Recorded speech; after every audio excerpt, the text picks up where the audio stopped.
After every coronation anniversary, the Buganda king opens the next session of the Kingdom Parliament, commonly known as the Lukiiko. At exactly 11 o'clock in the morning, the Kabaka of Buganda, Ronald Mutebi II, appeared before his subjects at the kingdom's headquarters in Buganda to open the 21st Lukiiko session.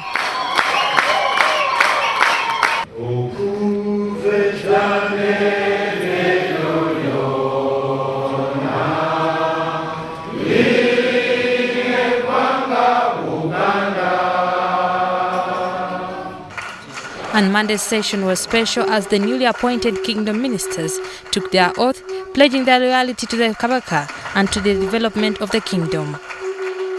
We are going to work towards the development of the kingdom. That is our main goal. And to bring together the people of Buganda. We can't do this without interacting with the other sectors like water. We need clean water to be healthy.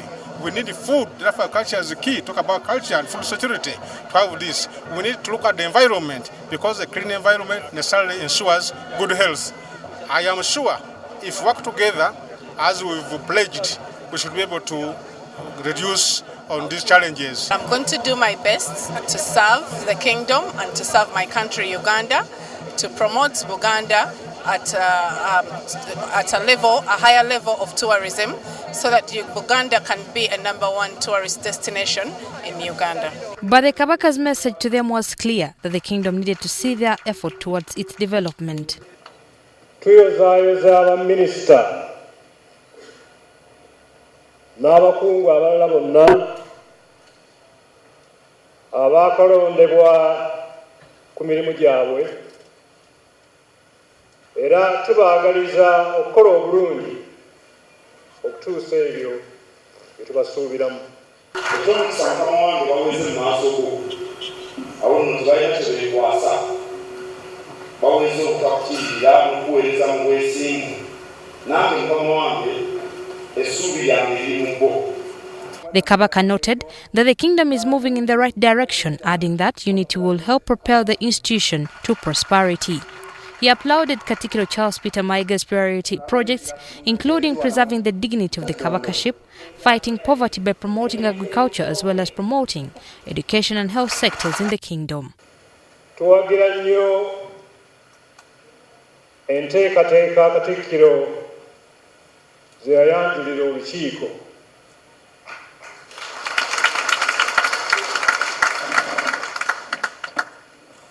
Era tulina essuubi nti abantu baffe bonna bwe banaakolera awamu tujja kubaako bwe tutuuka mu lugendo olw'okuzimba Obuganda obujja.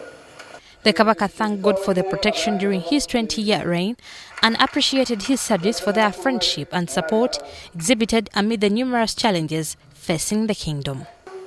Twebaza omutonzi atukuumye mu kiseera eky'emyaka 2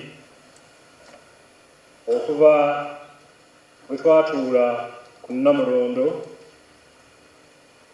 era twebaza nnyo Obuganda olw'essanyu n'omukwano ebitulagiddwa nga tujaguza ekiseera.